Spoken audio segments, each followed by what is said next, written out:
2007 என்னோட இன்ஜினியரிங் நான் முடிச்சேங்க ஐயா. இன்ஜினியரிங் முடித்த பிறகு வேலை கிடைச்சிச்சு. காலேஜில் வேலை கொடுத்தாங்க. பிளேஸ்மெண்ட்டில் முதல் நாள் வேலை வாங்கிட்டேன். டாடா கன்சல்டன்சி சர்வீஸில் இன்ஜினியர். நான் சில பேருக்கு சொன்னேன், நான் டிசிஎஸ்ல போய் என்ன பண்ண போறேன்னு எனக்கு தெரியல. ஜாப் ஆஃபர் இருக்கு, வேலை கொடுத்துட்டாங்க, 100% பிளேஸ்மெண்ட் ஆயிடுச்சு. எங்க அப்பாவை கூப்பிட்டு சொன்னேன், அப்பா டிசிஎஸ்ல வேலை கொடுத்துருக்காங்க, ஆனா நான் வேலைக்கு போக மாட்டேன். எங்க அப்பா சொன்னாரு, நீ வேலைக்கு போனா வீட்டு பக்கமே வந்துடாது, அங்கேயே இருந்துக்க. எந்த நடுத்தர குடும்பத்தில் நீங்க அப்பாட்ட ஃபோன் பண்ணி நான் வேலை கிடைச்சிருக்கு வேலைக்கு போக மாட்டேன்னா யார் ஏத்துக்குவாங்க? அப்ப ஒரே குழப்பம், என்ன செய்யறது?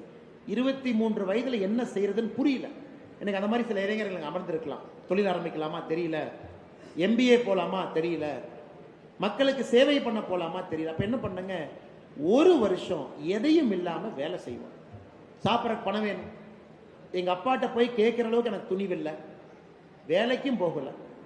அப்ப கோயம்புத்தூர்ல ஒரு எம்பிஏ இன்ஸ்டிடியூட், அவங்க கிட்ட 8000 ரூபாய் சம்பளத்துக்கு கவுன்சிலரா ரிசப்ஷனிஸ்டா ஜாயின் பண்ணேன் 2008. ஸோ எனக்கு 8000 ரூபா கொடுப்பாங்க. டெய்லி நான் 4 மணி நேரம் வேலை பார்ப்பேன். சாயந்தரம் 6 மணிக்கு போனால் 10 மணி வரைக்கும் ஆஃபீஸில் இருக்கணும். யாராச்சும் எம்பிஏ பற்றி பேசுகிறாங்கன்னா அவங்களை உட்கார வச்சு நான் பேசுவேன். ஒரு வருட காலம் 8000 ரூபாய் சம்பளத்தில் நம்ம வாழணும். அந்த 8000 ரூபாய்க்கு ஊருக்கு போகக்கூடாது, அப்பாவை பார்க்கக்கூடாது.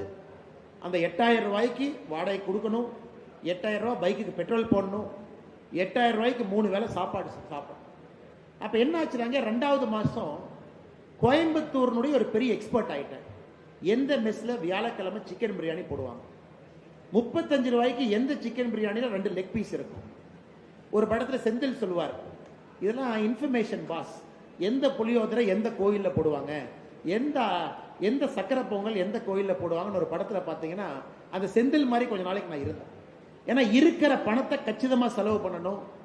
எந்த மெஸ்ல ஃபுல் மீல் சாப்பிட்டா சாயந்தரம் சாப்பாடு தேவையில்லை, எந்த இதில் நைட்டு சாப்பிட்டா காலையில் பிரேக்ஃபாஸ்ட் தேவையில்லை. நம்ம 8000 ரூபாய் மேனேஜ் பண்ணணும். அந்த ஒரு வருடம் என்னுடைய வாழ்க்கையினுடைய மிகச்சிறந்த வருடம். இன்னைக்கு எனக்கு 40 வயசு கையா. 23 வயசுலேருந்து 24 வயசு அந்த ஒரு வருஷம் எனக்கு கிடைச்சது. 2008 என்னோட வாழ்க்கையில மிக மிக மிக மிக முக்கியமான திருவண்ணாமலை கோயிலுக்கு போவாங்க ஐயா. எல்லா பௌர்ணமிக்கும் போவேன். 200 ரூபா பணம் கொடுத்து ஏதாச்சும் ஒரு ரூம்ல வாடகை கொடுப்பாங்க. ஒரு சாதாரண ஒரு பாய் இருக்கும், அதை போட்டு படுத்து தூங்கிக்குவேன். அதே திருவண்ணாமலைக்கு என்னைக்கு போனா கட்சிக்காரங்க வராங்க, அன்னைக்கு வாங்கினே அன்னை விஐபி கியூல போலானே, அன்னை இந்த சிறப்பு தரிசனம் இருக்குன்னு முன்னாடி போய் நிக்கலாம்.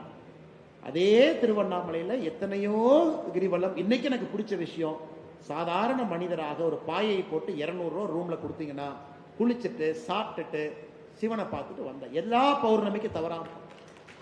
என்னை உருவாக்கியது, என்னை செதுக்கியது அந்த 12 மாதம். ஆனால் நீங்க அதை செய்யணுங்கிறது என்னுடைய அன்பான வேண்டுகோள். குழப்பத்துக்கு ஒரு விடை, ஓ இதுதான் நம்ம பாதை, எடுப்பு அடிப்போம். இன்னைக்கு எல்லாரும் குழப்பத்தில் இருக்கீங்க. உண்மையை சொல்ற குழப்பத்தில் இருக்கிறேன். சினிமா மோகம், மாயை, சமூக வலைத்தளம், எதை பார்த்தாலும் உடனே நமக்கு பணக்காரனாகணும்னு தோணுது, எதை பார்த்தாலும் உடனே சாதிக்கணும்னு தோணுது. அட்டென்ஷன் எதிர்பார்க்கணும். நான் இடத்துக்கு போனா அண்ணே வணக்கம் சொன்னா தான் நமக்கு ஒரு சந்தோஷம். வணக்கம் சொன்னா ஏன் நம்மளை மதிக்கலையாட்டிருக்குன்னு இளைஞர்களுக்குள்ளேயே ஒரு கௌரவ குறைச்சல் வருது. அந்த ஈகோவை உடைக்கணும். நம்ம ஒண்ணும் இல்லை, நம்ம இறந்த பிறகு புழுக்களாக இந்த மண்ணில் போக போறோம், நம்மளை எல்லாம் மறந்துடுவாங்க. வாழ்ற வரைக்கும் தான் இந்த ஜிப்பா கிப்பாலாம் போட்டுக்கிட்டு இந்த பந்தாலாம் ஒரு 40 வருஷம் தான் அப்படிங்கிறது புரிஞ்சாதான் வாழ்க்கை நமக்கு ஆரம்பமாகும். அன்பு சொந்தங்கள், அதனால குறிப்பாக இந்த அறக்கட்டளை ஆரம்பிக்கின்ற இந்த நாள்ல இளைஞர் பட்டாளத்துக்கு நீங்க உண்மையான சேவை செய்ய வேண்டும் என்று நினைத்தால் நீங்கள் யார் என்பதை நீங்கள் புரிந்து கொள்ள வேண்டும். நீங்க யாருன்னு எப்ப புரிஞ்சுக்குவீங்கன்னா, நீங்க இருக்கிற இடத்துல இருந்து நகர்ந்தால் மட்டும்தான் உங்களுக்கு தெரியும். ஏன்னா இருக்கிற இடம் எப்படி, நண்பர்கள் ஜாஸ்தி, மாப்பிள்ள வா போலாம், பைக் ஸ்டார்ட் பண்ணு வா, இங்க போலாம், இந்த ஹோட்டலுக்கு போலாம், இங்க போனா இந்த மெஸ்ல சாப்பிடலாம், வா மாப்பிள்ள இந்த படம் ரிலீஸ் ஆயிடுச்சு பார்க்கலாம். ஒரு தமிழ்நாட்டு இளைஞர்களை பொறுத்த வரைக்கும் என்ன, ஒரு ஹீரோவையும் அந்த படத்தை 100 கோடி ரூபாய் ஓட்டக்கானாம இருக்கும். அவன் படம் ரிலீஸ் பண்ணோடனே 100 கோடி ரூபாய் அவன் படத்துல வசூல் பண்றதுக்கு இளைஞர்கள் நாம இருக்கமா? முதல் நாள் முதல் ஷோல 450 ரூபாய்க்கு டிக்கெட் வாங்கி, அவன் பாப்கார்ன் 300 ரூபாய்க்கு வாங்கி, காஃபியை 150 ரூபாய்க்கு குடிச்சு ஒரு படத்தை பார்த்து வெளியே வந்தீங்கன்னா 1000 ரூபாய் பாக்கெட்ல இருந்து ஆட்டை போட்டுறாங்க. நான் தெரியாம தான் கேட்கிறேன். இது நமக்கு இன்னைக்கு ஒரு சந்தோஷமா இருக்காப்பா. இன்ஸ்டாகிராமை திறந்தாவே நமக்கே ரொம்ப சங்கடமா இருக்கு.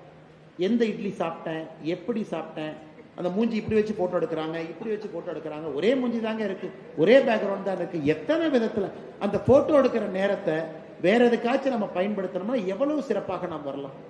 இன்ஸ்டாகிராம்காரன் உங்க ஒரு அக்கௌண்ட்டுக்கு மாசம் அவன் $7 சம்பாதிக்கிறான்.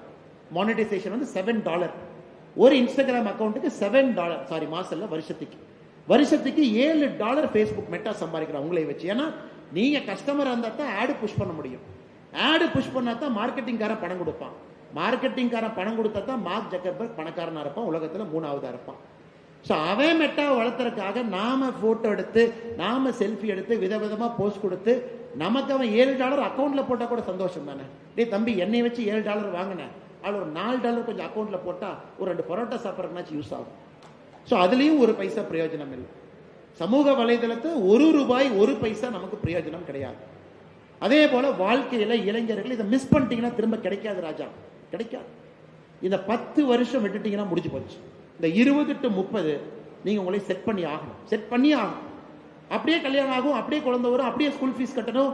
அப்புறம் குடும்பஸ்தன் படத்துல என்னுடைய அன்பண்ண நடிச்சார்ல, அந்த கதை தான் நமக்கும்.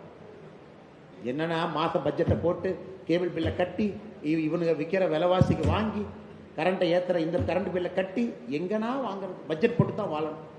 அதனால் சொந்தங்கள் இன்னைக்கு இந்த அறக்கட்டளையில சேவைன்னு வந்திருக்கவங்களுக்கு அன்பான வேண்டுகோள்.